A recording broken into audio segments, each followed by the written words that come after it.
Are you hungry? In March of 2015, I mustered up the strength and the courage to say those 3 words to a young homeless man I'd met who was living on the streets. That sentence changed everything. You see, I was 44 years old, and I can honestly say that on that day in 2015, I'd hit rock bottom. Personally, I was broken. And when I looked into the eyes of this young homeless man, later I would learn that his name was Jared, I could see just how hungry he was, in many senses of the word. That look was familiar to me because I had been Jared. As kids who were always hungry, my sisters and I got really creative when it came to finding ways to feed ourselves.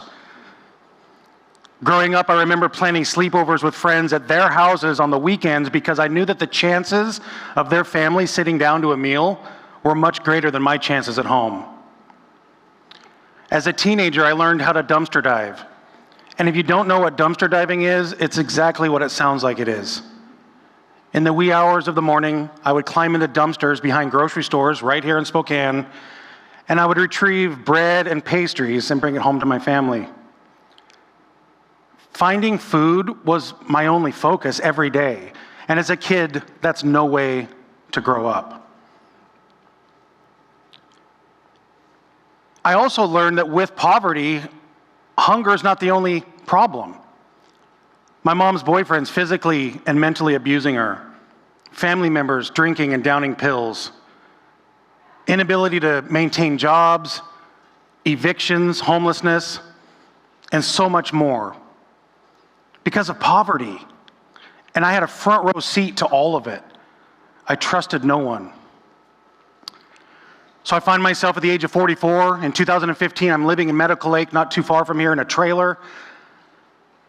I'm way behind on my rent. I'm avoiding my landlord every single day. My power's been shut off. I don't have a phone, or I don't have a car, I don't have a job. My marriage is on the rocks. I was bone deep tired, and I was angry at myself. I remember standing up in that trailer that day and screaming with tears rolling down my face, I'm not going out like this. But I truly felt at the age of 44, I was running out of time.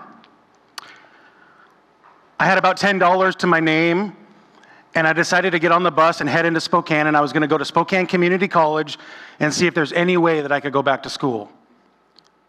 Now, the thought of returning back to school after being a high school dropout for 28 years was nothing I was excited about.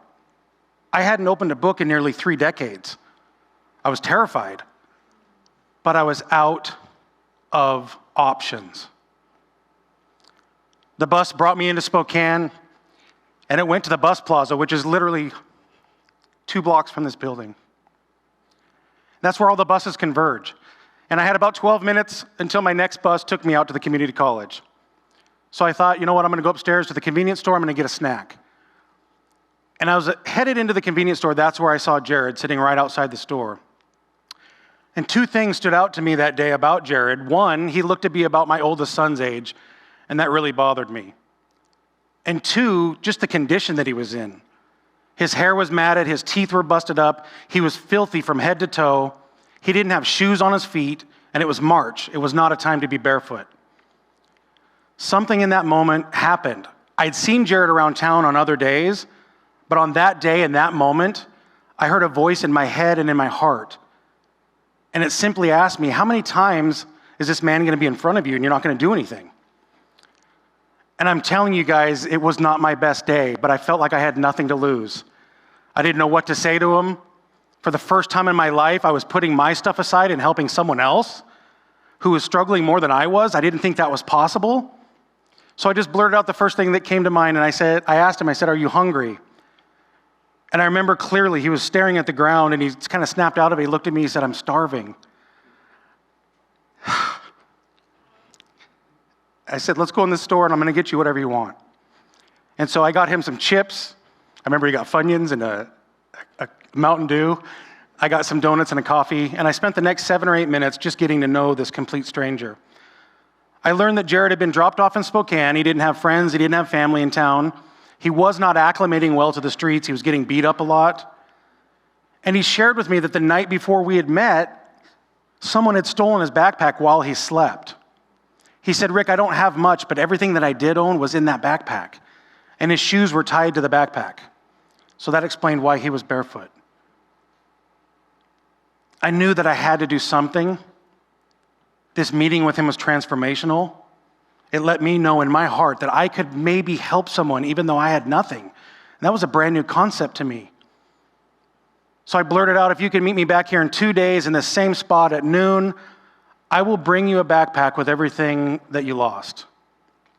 I didn't know how I was going to do it, but I was not going to leave this man and say, well, enjoy your Funyuns, have a good life, And so he agreed to do that, and I went on my way. I went to Spokane Community College, and I took the assessment test that day, and I scored really low, which I knew I probably would. And the people there said, you know what, Rick, it's okay. People have scored lower. And I was like, excuse me? You mean I'm not going to be the worst student in the history of the educational system? And that was a glimmer of hope that I was not expecting to get that day. And so I went home, a little skip in my step, and I got on Facebook, and I had about 300 or 400 friends, and I said, hey, you guys, I'm a 44-year-old college student. Isn't that cool? And by the way, I met this man named Jared, and he really needs our help filling a backpack. Can you help me fill one backpack? And I went to bed. I didn't think anything of it. I woke up, and my messenger inbox was as full as it had ever been. I've never even seen it that full since, and I never saw it full before that. Hundreds of people were reaching out to me, wanting to give me things for this one backpack. People were offering tents, sleeping bags, food items, toiletries, socks, gift cards. You name it, people were wanting to give this stuff to me.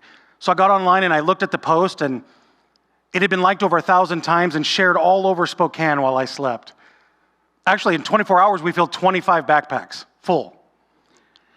And so in 2 days, obviously I was meeting with Jared, I couldn't give him 25 backpacks. So my kids and my friends and me went out and we started handing out backpacks on the streets of Spokane. And that's when Giving Backpacks was born. That was 7,000 backpacks ago.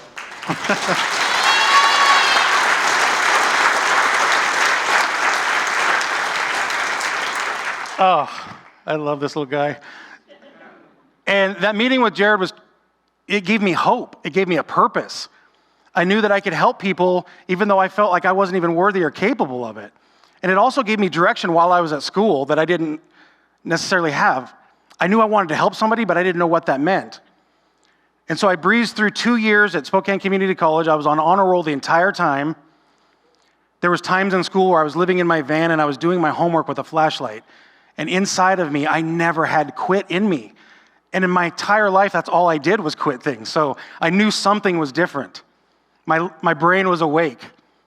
And I graduated with a transfer degree. And on graduation day, it was very special. My son graduated from Spokane Falls Community College on the same day. Yeah, we got to graduate on the same day in the same arena. These two men changing the face of their family, really. And during the celebration that day, my son pulled me aside and he said, Dad, with your grades and your backpack program, you could go to Gonzaga. And I remember laughing at him and saying, yeah, why don't I try for Yale and Harvard while I'm at it? And then I went home and I thought, you know what? I'm trying to teach my son to reach for the stars, but am I only willing to go so far? So the next day I sat down and I applied to go to Gonzaga University. I had to borrow money to do it. Part of the process, you have to write a short essay kind of explaining why it would be a good fit. And if there was ever an intentional letter that I've ever written in my life, it was this letter.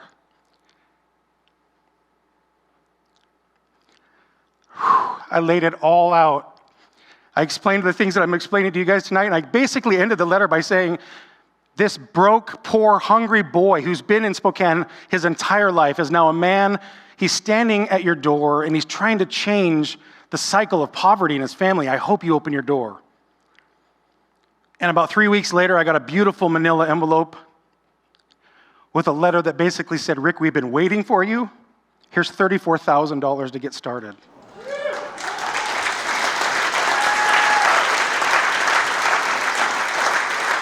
And I was off and running. I earned my bachelor's degree in 2 years in communication studies. It was me and a sea of 7,000 20-year-olds.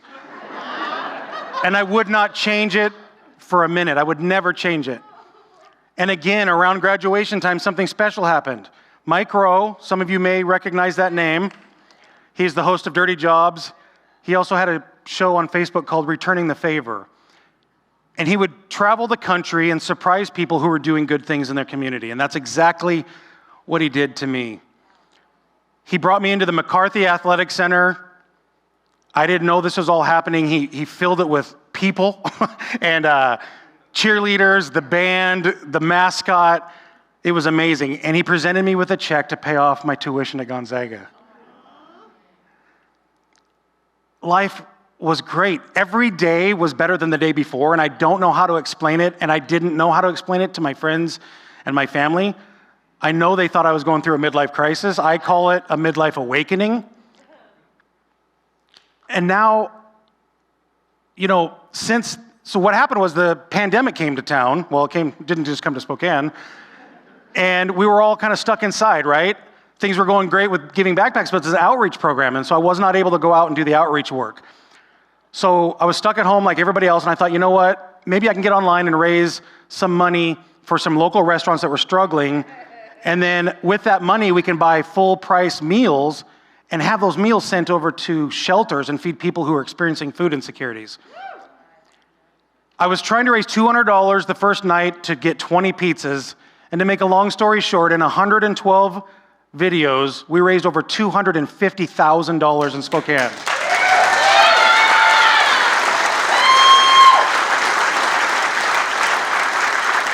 That group is called Spokane Quarantine. You may have heard of us. We're now close to $500,000, 33,000 strong members rolling up their sleeves saying, how can I be of assistance? And we've done so much. My hunger today is no longer for food. It's to live a full life of purpose, helping people. And if you're in this audience, if you're watching this TED Talk, and you've ever felt like I felt, if you've ever had those questions and wondered, are you living your purpose? Especially if you've ever wondered, do I have enough time to find my purpose? I am here tonight to remind you that it is absolutely possible to find your purpose at any age, and it's waiting right outside those doors. So let me ask you, are you hungry? Yeah. Thank you.